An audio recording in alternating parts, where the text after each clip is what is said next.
নিখোঁজ এক ব্যবসায়ীকে উদ্ধারের রীতিমতো দুঃসাহসিক এক নজির স্থাপন করেছেন এক পুলিশ কর্মকর্তা। কুমিরভরা নদীর মাঝখানে হেলিকপ্টার থেকে দড়ি বেয়ে নেমে প্রায় ৫০০ কেজি ওজনের একটি বিশাল কুমিরকে বেঁধে ফেলেন তিনি।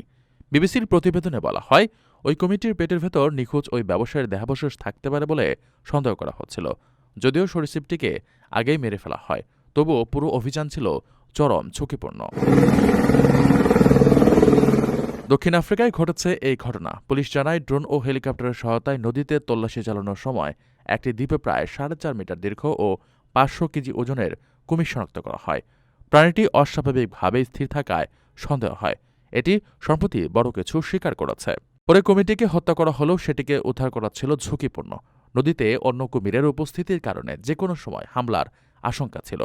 তবে ঝুঁকি উপেক্ষা করে ক্যাপ্টেন জোহান পডগিটার নামে এক কর্মকর্তা চলন্ত হেলিকপ্টার থেকে দড়ি বেয়ে নিচে নেমে কুমিরটিকে শক্তভাবে বেঁধে ফেলেন। পরে হেলিকপ্টারের সাহায্যে কুমিরসহ পুলিশ সদস্যকে নিরাপদে নদী থেকে তুলে আনা হয়। পরবর্তীতে কুমিরটির পেট পরীক্ষা করে মানুষের দেহাবশেষ পাওয়া যায়।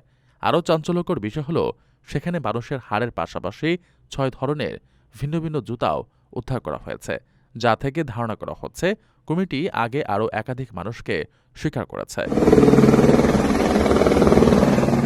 আপনার স্বপ্নগুলো আকাশ ছুবে প্রবাসীর হেলিকপ্টারের মাধ্যমে। বিয়ে, জন্মদিন অথবা যে কোনো বিশেষ প্রয়োজনে হেলিকপ্টার ভাড়া করতে যোগাযোগ করুন স্ক্রিনে দেয়া নাম্বারে। প্রবাসীর হেলিকপ্টার, নিরাপদ ও সাশ্রয়ী বাহনের বিশ্বস্ত নাম।